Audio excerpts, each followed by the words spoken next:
सर्वपित्र अमावस्या, जिसे साल की सबसे बड़ी अमावस्या के स्वरूप में जाना जाता है, वह इस साल बहुत दुर्लभ संयोग के साथ हो रही है।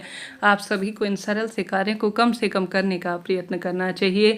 सर्वपित्र अमावस्या ऐसा शास्त्रों में विधान है, लिखा गया है कि 16 दिन के जो श्राद्ध होते हैं उनका अंतिम दिन होता है। किसी कारण से आप 16 दिनों में कुछ भी नहीं कर पाते हैं तो आप सभी को इन कार्यों को करने का प्रयत्न करना चाहिए। ऐसे में इस बार तो बहुत दुर्लभ संयोग हो रहे हैं, क्योंकि इस दिन जो है सूर्य ग्रहण की भी स्थिति हो रही है। हालांकि भारत में कोई सूतक काल वगैरह मान्य नहीं है, यह पश्चिमी देशों और विशेष तौर पर विदेश में हो रहा है। भारत में रात्रि रहेगी, इस कारण से जो है भारत में यह अदृश्य है, तो टेंशन चिंता की कोई बात नहीं है।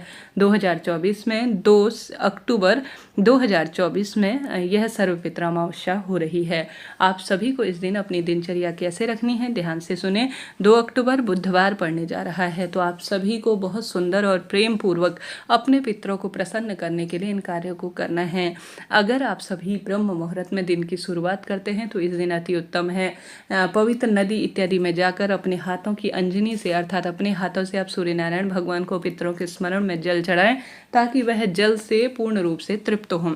आप सभी ऐसा न कर पाएँ तो घर पर ही आप सभी स्नान के जल के उस बाल्टी में आप गंगा जल मिश्रित जल से स्नान करें। सूर्य नारायण भगवान का जो जल का लोटा है, ब्रह्म मुहूर्त में ज़्यादा से ज़्यादा काम करते हैं तो फल बहुत उत्तम मिलता है। ऐसा शास्त्र विधान कहता है।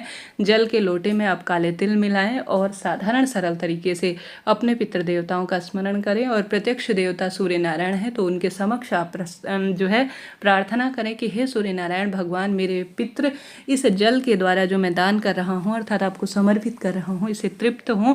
ऐसी प्रार्थना करते हुए सूर्य नारायण भगवान को जल चढ़ाएं। उसके बाद आप सभी ब्रह्म मुहूर्त में ही कोशिश करें उत्तम फलों की प्राप्ति के लिए पीपल वृक्ष की ज़्यादा से ज़्यादा पूजा करें। 16 दिन में कुछ भी नहीं कर पाए हैं तो साधारण सरल तरीके से इस कार्य को करने से भी अद्भुत फलों की प्राप्ति होती है। वंश वृद्धि की समस्या से जूझ रहे हैं, कर्ज इत्यादि है, पितरों को प्रसन्न करना चाहते हैं, पितृदोष से मुक्ति चाहते हैं, तो जल के लोटे में कच्चा दूध मिलाएं, थोड़ा काले तिल और जौ मिलाएं, फिर दक्षिण दिशा की ओर मुख करें और पीपल वृक्ष ऐसा चुनें जिसकी थोड़ा सा छांव आपके ऊपर पड़ती हो। फिर आप दक्षिण दिशा की ओर मुख करते हुए ओम पितृदेवाय नमो नमः या ओम नमो भगवते वासुदेवाय महामंत्र का जाप करते हुए पीपल वृक्ष की जड़ में कच्चा दूध, काले तिल और जौ मिश्रित जो जल है उसे समर्पित करें।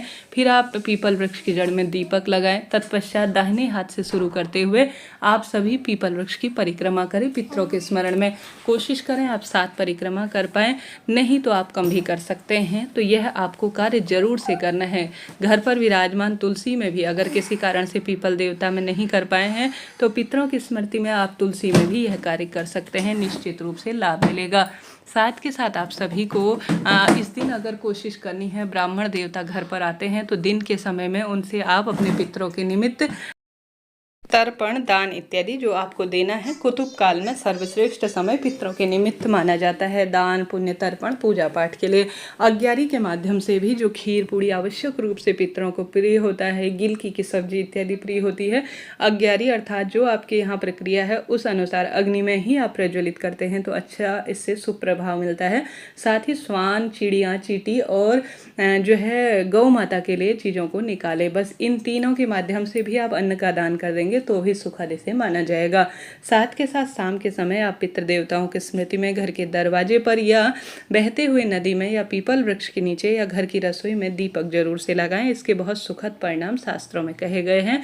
और पितरों से कोई भूल चूक हुई हो तो उसके लिए क्षमा प्रार्थी हों और अपनी इच्छा शक्ति सामर्थ्य अनुसार कम से कम यह कार्य करें। साथ के साथ शिवलिंग पर कच्चा दूध, सफ़ेद फूल और काले तिल और कच्चा दूध, यह सारी चीज़ें और जौ, यह 4-5 चीज़ें जो पितरों से संबंध रखती हैं, गंगा जल, काले तिल, जौ, सफ़ेद फूल, इनको आप एक जल के लोटे में डालें और पितरों का ध्यान करें और पितरों का तारण हो ऐसी प्रार्थना करते हुए जो है लोटे से शिवलिंग पर जल चढ़ाएं। ऐसा करने से भी पितृदोष से मुक्ति मिलती है और परिवार के संकट करते हैं।